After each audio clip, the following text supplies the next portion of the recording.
Hello student, my name is Rohit Penyuli and I am from ICT virtual class Dehradun. कैसे आप सभी? मेरे ख्याल से बहुत अच्छे होंगे, फिट होंगे, फाइन होंगे। बच्चों, हम आज क्लास 7th साइंस करने जा रहे हैं और आज हमने क्या करना है, synthesis of food other than जो आपके कार्बोहाइड्रेट्स होते हैं उनके अलावा जो प्लांट होता है वो कार्बोहाइड्रेट के अलावा क्या क्या और सिंथेसिस करता है, जैसे कि प्रोटीन वगैरह, फैट वगैरह। ये चीज़ें कार्बोहाइड्रेट के अलावा प्लांट के और भी काम होते हैं। तो आज हमें उसी को पढ़ने जाना है बच्चों। तो उसके बारे में समझेंगे, तो स्मार्ट बोर्ड की तरफ चलते हैं और इसको और अच्छे से करने की कोशिश करते हैं। तो बच्चों, जैसे कि आप देख रहे हैं अपनी स्क्रीन पे, पादपों में कार्बोहाइड्रेट्स के अतिरिक्त अन्य चीजों का संश्लेषण, ठीक है ना।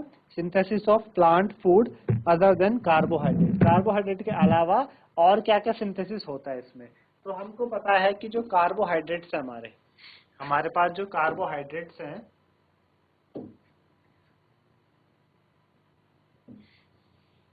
हमारे पास जो कार्बोहाइड्रेट्स होते हैं,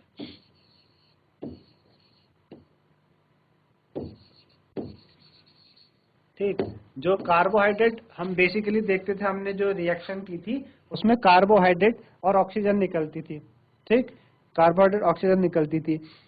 तो जो आपका कार्बोहाइड्रेट्स होते हैं, ठीक है ना, कार्बोहाइड्रेट्स होते हैं, ये किससे मिलके बने होते हैं? कार्बन, हाइड्रोजन एंड ऑक्सीजन से, ठीक है ना। कार्बोहाइड्रेट किस किस चीज से मिलके बना है? कार्बन, हाइड्रोजन एंड ऑक्सीजन, ठीक है ना, और ऑक्सीजन। इन तीन चीजों से क्या बना है? कार्बोहाइड्रेट्स बनते हैं। कार्बन, हाइड्रोजन एंड ऑक्सीजन से क्या होते हैं? ये चीज बनते हैं, ठीक है ना। और ये आपके अदर कंपोनेंट ऑफ फूड को भी सिंथेसिस करने के काम आते हैं। जो कार्बोहाइड्रेट्स हैं ये अदर कंपोनेंट्स ऑफ फूड है, उनको भी सिंथेसिस करने के काम आते हैं। जैसे कि प्रोटीन हो गया, आपके फैट्स हो गए। हमने कंपोनेंट ऑफ फूड पढ़े थे, भोजन के घटक, शुरुआत में। वहां पर हमने कंपोनेंट ऑफ फूड में देखा था कार्बोहाइड्रेट्स है, प्रोटीन है, फैट्स है, वाइटामिन है। तो हमने देखा कि कार्बोहाइड्रेट्स तो निकला, इसमें कार्बोहाइड्रेट तो निकला, लेकिन इसके अलावा प्रोटीन और फैट्स भी इसमें सिंथेसिस होते हैं। जो प्रोटीन होते हैं, प्रोटीन क्या होता है? आपके नाइट्रोजनस क्या होते हैं? सब्सटेंस होते हैं। मतलब प्रोटीन में क्या होता है? प्रोटीन में नाइट्रोजन होता है, ठीक है ना। प्रोटीन में क्या होता है? नाइट्रोजन होता है। तो प्लांट को ये नाइट्रोजन कहाँ से मिलता है? ठीक है ना। प्रोटीन में क्या होता है? नाइट्रोजन होता है। तो नाइट्रोजन प्लांट को कहाँ से मिलता है? जैसे कि आप सभी जानते हैं कि जो नाइट्रोजन है, ठीक है ना, वो आपका गैसेस फॉर्म में अवेलेबल है हमारे एटमॉस्फेयर में। सबसे ज्यादा नाइट्रोजन ही हमारे एटमॉस्फेयर में, अगर आप परसेंटेज देखें नाइट्रोजन की, तो सबसे ज्यादा हमारे एटमॉस्फेयर में है। तो अबंडेंस फॉर्म में क्या है? नाइट्रोजन हमारे पास है, ठीक है ना। लेकिन वो गैसेस फॉर्म में है। प्लांट उसको कैसे एब्जॉर्ब करते हैं? जो प्लांट है उसको वो कैसे एब्जॉर्ब कर पाते हैं, ठीक है ना। तो उसके लिए क्या होता है कि जो सॉइल होती है, सॉइल में कुछ ऐसे बैक्टीरिया होते हैं जो क्या करते हैं? गैसेस नाइट्रोजन को यूजेबल फॉर्म में कन्वर्ट करते हैं, ठीक है ना, जिसे हम नाइट्रोजन फिक्सेशन कहते हैं। हाई क्लास में आप पढ़ेंगे नाइट्रोजन फिक्सेशन, नाइट्रोजन साइकिल के बारे में पढ़ेंगे। तो वहां पे होता क्या है कि जो सॉइल में कुछ बैक्टीरिया प्रेजेंट होते हैं, उस बैक्टीरिया को राइजोबियम भी कहते हैं हम। तो वो बैक्टीरिया क्या करता है? नाइट्रोजन फिक्सेशन का काम करता है। वो क्या करता है कि जो एटमॉस्फेयर में, यहाँ पे आप देख पा रहे हैं, यहाँ पे एटमॉस्फेयर में क्या है? Nitrogen in the air. अपने फिगर में देख रहे होंगे नाइट्रोजन इन द एयर। तो एटमॉस्फेयर में जो नाइट्रोजन होती है, ठीक है ना, ये गैसेस फॉर्म में होती है। इसको ये यूजेबल फॉर्म में कन्वर्ट करके सॉइल में क्या कर देता है? रिलीज कर देता है सॉल्युबल फॉर्म में। फिर आपको पता है कि सॉइल में जब वो आ गई तो वो वाटर की मदद से उसको अपनी तरफ क्या कर लेगा? अट्रैक्ट कर लेगा। जैसे कि वाटर एंड मिनरल्स क्या करते हैं? सॉइल में प्रेजेंट होते हैं। और हमने देखा था कि रॉ मटेरियल फॉर्म में वाटर और सॉइल यूज होता था। तो कैसे होता था? रूट्स के थ्रू ऊपर ट्रेवल करता था। जो इसमें क्या होते थे? पाइप्स होते थे, उनके थ्रू जाता था, ठीक है ना। तो ये जो सॉल्युबल फॉर्म्स होती हैं ये एब्जॉर्ब कर लेते हैं प्लांट अलोंग विद वाटर, ठीक है ना। तो इस तरीके से आप देख पा रहे होंगे यहाँ पे, इस तरीके से आप देख पा रहे हैं यहाँ पर कि ये आपके पास प्लांट है, माइक्रोब्स क्या करते हैं?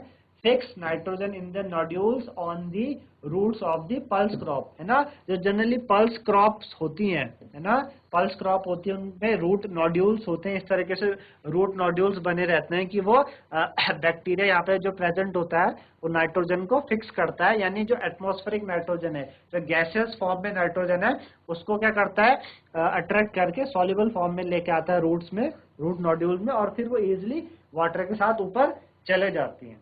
ठीक है ना, इजिली वो क्या होती है वाटर के साथ इजिली चले जाती है। आपने समझ, इतना सभी को समझ में आया होगा। ठीक है ना। आपने अक्सर फार्मर्स को भी देखा होगा कि वो क्या करते हैं, फर्टिलाइजर डालते हैं जो कि जिनमें नाइट्रोजन होती है ना। They add fertiliser rich in nitrogen, डालते हैं सॉइल में, ताकि क्या हो सके, प्लांट को नाइट्रोजन की जो रिक्वायरमेंट है वो फुलफिल हो जाए अदर कॉन्स्टिट्यूएंट के साथ, और प्लांट क्या कर पाए, सिंथेसिस कर पाए अदर कंपोनेंट ऑफ फूड। ठीक है ना, कार्बोहाइड्रेट के अलावा प्रोटीन और फैट्स को भी वो क्या कर पाए, सिंथेसिस कर पाए। देखिए प्रोटीन के लिए क्या जरूरी होती है, नाइट्रोजन जरूरी होती है। जैसे कि मैंने ऊपर आपको बताया, प्रोटीन के लिए नाइट्रोजन बहुत जरूरी होती है। तो इस तरीके से फार्मर्स भी क्या करते हैं, फर्टिलाइजर डालते हैं जो कि रिच होती है किसमें, नाइट्रोजन में। देख पा रहे होंगे आप अपने स्क्रीन पे, ये आपके पास फार्मर है, ये क्या कर रहा है, नाइट्रोजन छिड़क रहा है अपनी क्रॉप्स में, है ना, अपनी क्रॉप्स में छिड़क रहा है, जिससे कि उसकी जो रिक्वायरमेंट है वो फुलफिल हो जाती है। ठीक है ना, आप सभी को इतना समझ में आया होगा। आगे बढ़ते हैं। अब देखिए पादपों में पोषण की अन्य विधियां, पादपों में पोषण की अन्य विधियां, यानी जो आपके पास other mode of nutrition in plant, है ना, प्लांट्स में अदर मोड ऑफ न्यूट्रिशन क्या क्या होती है, यानी other modes of nutrition in plant, other mode of nutrition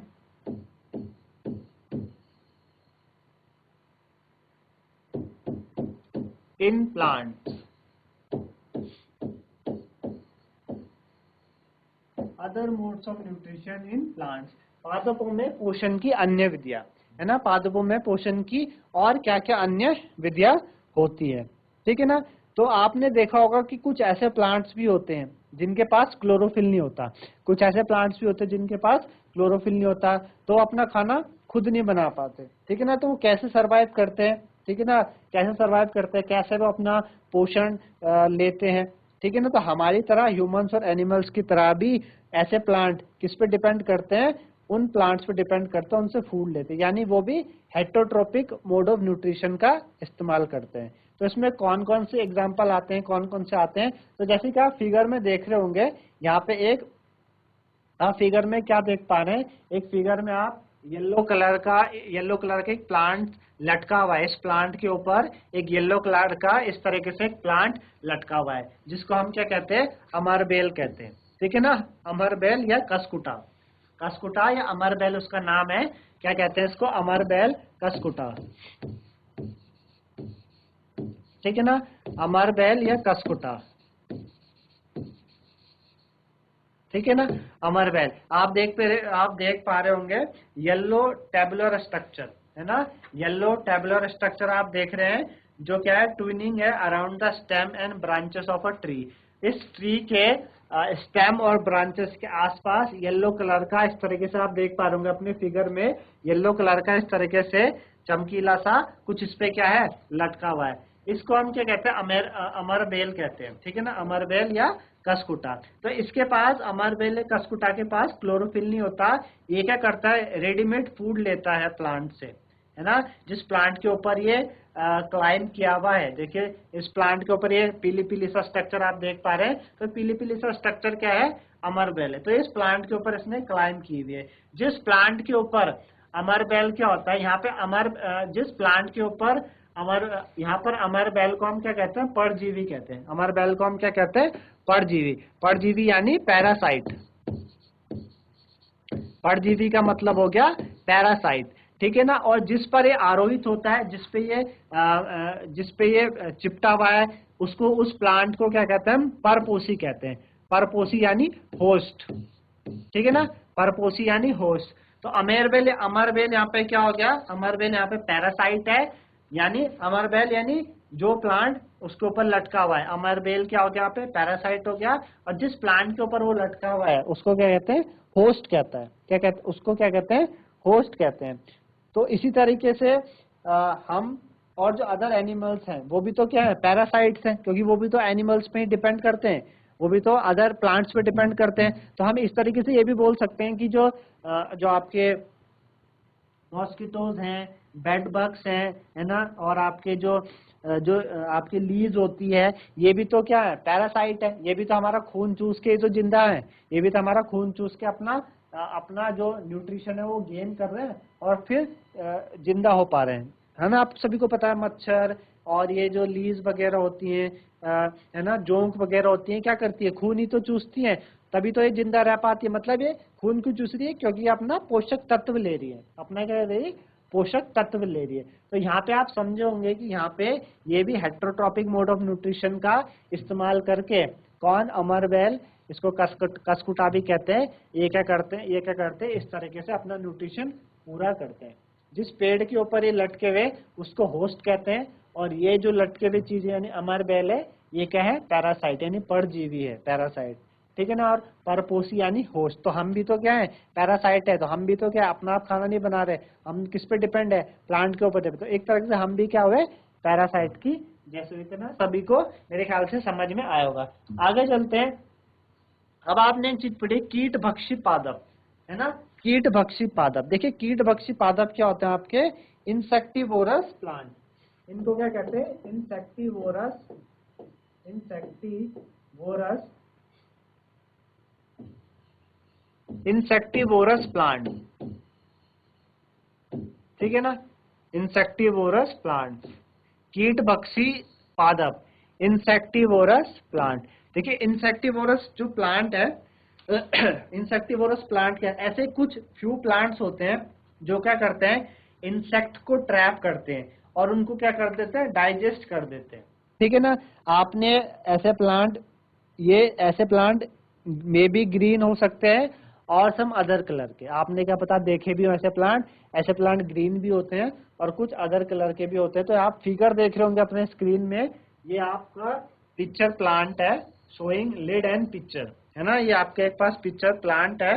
इसमें पिक्चर एक स्ट्रक्चर क्या है, ये आप देख पा रहे होंगे, ये वाला जो स्ट्रक्चर है, ये वाला स्ट्रक्चर क्या है, ये आपका मॉडिफाइड पार्ट है लीफ का, जो लीफ होती है, पत्ती होती है, वो इस तरीके से मॉडिफाइड, देखिए आप देख रहे हो लीफ इस तरीके से मॉडिफाई हो रखी है, आप अपने डायग्राम में देख पा रहे हैं स्क्रीन में, लीफ इस तरीके से मॉडिफाइड है। ये हमने अलग से इसका एक अलग से हमने बड़ा सा डायग्राम ले रखा है पिक्चर का। तो जो लीफ होती है, जो आपका पिक्चर लाइक स्ट्रक्चर होता है, वो मॉडिफाइड पार्ट होती है लीफ का, ठीक है ना।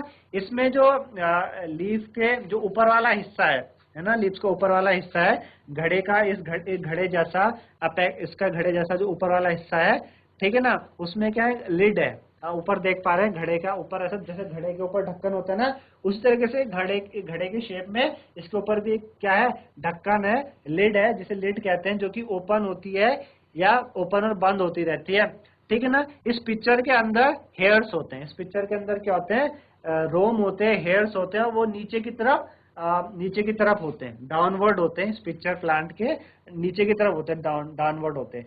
जब भी कोई इंसेक्ट इस पिक्चर के ऊपर, इस लिड के ढक्कन के, इस लिड के ऊपर क्या करता है, ट्रैप इस लिड के ऊपर लैंड करता है, तो लिड क्या होती है, ऑटोमेटिकली क्लोज हो जाती है। क्लोज होते ही वो अंदर को चले जाता है इंसेक्ट और ट्रैप्ड हो जाता है उन हेयर के अंदर, वो रोमो के अंदर वो क्या जाता है, ट्रैप हो जाता है, रोमो के अंदर ट्रैप होके इंसेक्ट फिर किस तरीके से डाइजेस्ट होता है, उसके अंदर डाइजेस्टिव जूसेस सिक्रीट होते हैं, पाचक रस क्या करता है, जो पिक्चर प्लांट है वो पाचक रस क्या करता है, सिक्रीट करता है, जिस कारण से वो जो इंसेक्ट है वो डाइजेस्ट हो पाता है। तो इस ऐसे इंसेक्ट ईटिंग प्लांट को हम क्या कहते हैं, इंसेक्टिवोरस प्लांट कहते हैं। ऐसे इंसेक्ट ईटिंग प्लांट को हम क्या कहते हैं, इंसेक्टिवोरस प्लांट बोलते हैं। तो इस तरीके से आप अपनी स्क्रीन में देख पा रहे होंगे। तो ये कीट भक्षी पादप है, कीट भक्षी पादप यानी जो कीड़े मकोड़ों को खा के क्या करता है, अपना जो पोषक तत्व है वो प्राप्त करता है और फिर सरवाइव कर पाता है। तो ये इंसेक्टिवोरस प्लांट कहलाता है, ठीक है ना। तो is it possible that such plant do not get all the required nutrients from the soil in which they grow. क्या ये पॉसिबल है?